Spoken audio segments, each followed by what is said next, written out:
Saya ini merupakan seseorang yang punya bipolar disorder.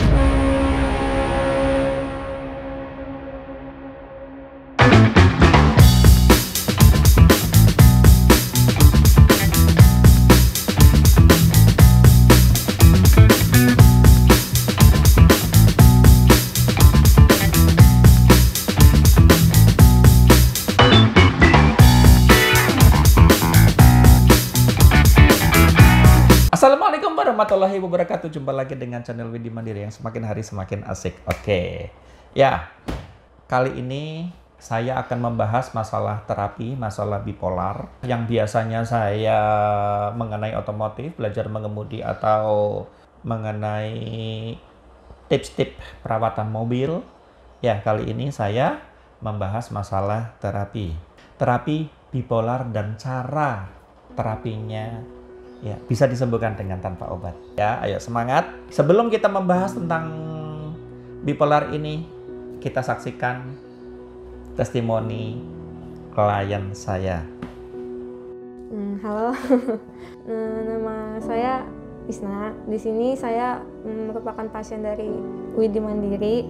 Jadi saya ini merupakan seseorang yang punya bipolar disorder yang udah dari bulan Februari jalanin pengobatan, tapi belum ada perubahan yang signifikan. Kemudian saya disuruh ibu saya ke sini. Sampai akhirnya ketemu sama Pak Widi dan akhirnya menjalankan terapi yang nggak nyampe 5 menit pun udah ngerasa plong kayak gitu. Dan buat teman-teman di sana yang sama dengan saya menderita bipolar, tetap semangat. Dan kalian bisa datang ke Pak Widinya secara langsung. Oh iya, dan terapinya juga bisa dilakukan jarak jauh, nggak repot harus perlu datang ke tempatnya kayak gitu. Dan setelah saya berobat sama Pak Widi, itu alhamdulillah membuahkan hasil dan merubah kehidupan saya istilahnya. Dengan menyalurkan energi untuk menetralisir masalah-masalah yang ada untuk hilang semua gitu. Terima kasih buat Pak Widi. Widi Mandiri memang terbukti. Oke, teman-teman sudah nonton testimoninya dari Mbak Isna. Ini data-data catatan kondisi problem-problem dia. Ya, di sini ada 15 problem, tapi sebenarnya banyak sekali. Bipolar apa sih? Bipolar itu sebenarnya artinya apa? Artinya itu berarti artinya dua, polar berarti dua kutub, ya, artinya dua kutub. Banyak sekali orang menyatakan bahwa bipolar itu seperti kepribadian ganda. No, jadi ini maksudnya seperti ini. Bipolar itu kondisinya kan ada dua kutub yang berlawanan. Jadi kadang-kadang dia dalam moodnya tidak seimbang. Bisa naik sekali, bisa turun sekali. Misalnya dalam kondisi naik, seperti contohnya bahagianya, begitu bahagia dengan sangat cepat sekali, ya, sangat bahagia, sangat senang, ya, pokoknya sungguh luar biasa sekali. Tapi dalam sekejap bisa twing, ya, turun drastis menjadi ke depresif, ya, menjadi sangat sedih, sangat takut, sangat gelisah, dan lain-lain. Bahkan bisa saking sedihnya seperti takut seperti itu, karena saking tersiksanya, dia bahkan ada niat untuk bunuh diri. Jangan menyepelekan gangguan bipolar ini. Keluhan-keluhannya saya bacakan. Untuk yang Mbak Isna ini umur 20 tahun, ya, keluhannya bipolar yang itu contohnya, ya, mood swing, moodnya yang berubah-ubah, naik turun, tiba-tiba panik, ya, panik secara tiba-tiba. Yang ketiga, terus dia mudah marah atau sedih tiba-tiba tanpa sebab juga. Oke, saya udah jelasin tadi. Merasa kosong atau sepi. Yang keenam, merasa gelisah.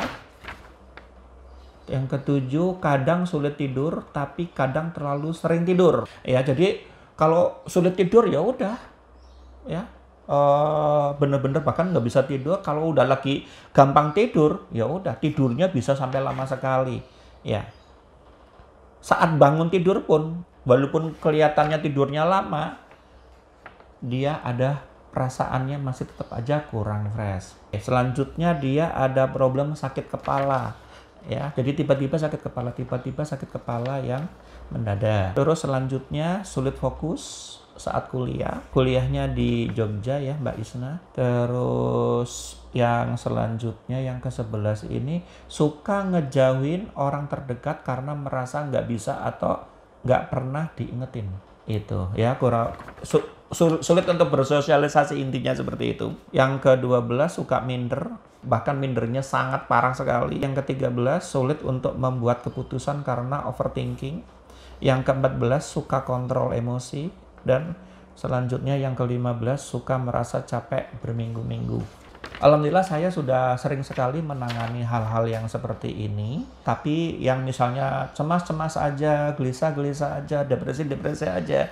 Tapi kalau yang bipolar ini kan benar-benar banyak sekali, luar biasa. Maka dari itu banyak sekali orang yang bipolar kalau sudah berobat, konsultasi ke dokter, psikiater, itu dikasih obat-obat dan berkepanjangan terus. Jangan sampai dihentikan. Intinya seperti itu. Saya melihat di Google, di YouTube pun seperti itu. Dan alhamdulillah, saya karena sering meneliti, ketemu dengan klien-klien saya sudah praktek dari 2007 yang terapi mengenai masalah psikis. Begitu banyak sekali, alhamdulillah saya sudah menangani belasan ribu klien. Baik terapi secara langsung maupun secara jarak jauh. Jarak jauh gimana maksudnya? Sejak 2016 kan udah ada teknologi video call. Dulu saya dari Lampung, sering sekali praktek juga di Jakarta. Tapi dengan ada video call, sekarang alhamdulillah sangat mudah sekali. Jadi sama aja, tatap muka langsung seperti kayak tatap muka kalau video call. Jadi sangat mudah sekali terapinya. Kenapa Mbak Isna ini sangat senang? Dalam waktu sekitar kurang dari 5 menit, dia satu problem ini bisa. Ibaratnya di-delete atau dinetralisir. Jadi Mbak Isna ini tak ajarin bagaimana cara menterapi diri sendiri. Ibaratnya seperti kayak komputer. Begitu diinstal antivirus, tak ajarin bagaimana cara menggunakan antivirus tersebut, dan pasti Mbak Isna bisa menggunakan antivirus tersebut kapanpun, dimanapun berada. Jadi intinya seperti itu. Jadi resepnya saya kasih, nih cara mendeteksi, cara mengontrolnya, cara menetralisirnya. Gampang sekali. Bahkan saya juga ajarin. Misalnya ini kayak contoh, dia lagi kondisi yang misalnya moodnya berubah-ubah. Padahal dalam kondisi lagi terapi dengan saya, dia lagi sedang normal. Tapi ibaratnya kayak antivirus kita bisa mencari. Serut gitu. Tapi saya kasih energi dulu ya. Energi itu dia akan mencari posisi di mana yang nggak nyaman. Kalau istilah saya, sampahnya ada di mana? Oh, ada di dada atau di kepala. Kayaknya di sini kan ada, oh kepalanya sakit. Oke, berarti di sini. Nanti dinetralisir dengan energi yang saya salurkan. Jadi itu. Jadi mudah sekali untuk menterapinya. Bahkan mohon maaf, saya pernah pengalaman klien saya sudah langganan, sakit jiwa 13 tahun. Alhamdulillah cuman di bawah 5 menit pun dia bisa sembuh. Padahal 13 tahun, bolak-balik ke rumah sakit jiwa. Ya, untuk pertama kalinya saya ke rumahnya dia, bareng sama bapak ibunya, sulit untuk berkomunikasi.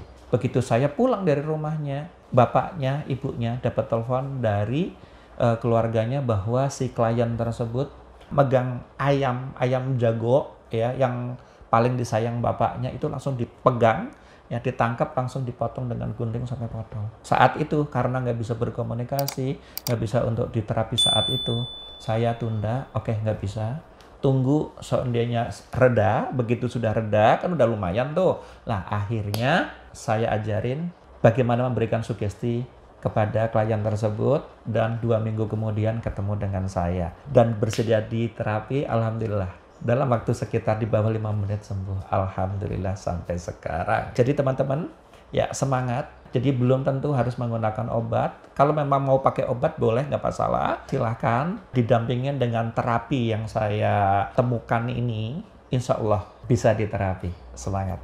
Oke, terima kasih Anda sudah menonton video kami. Semoga bermanfaat. Like, subscribe, dan tentunya jika ada komentar silahkan, ada pertanyaan silahkan, pasti saya jawab. Tulis aja di komentar di YouTube ini. Demikian, terima kasih. Assalamualaikum warahmatullahi wabarakatuh. Salam peace.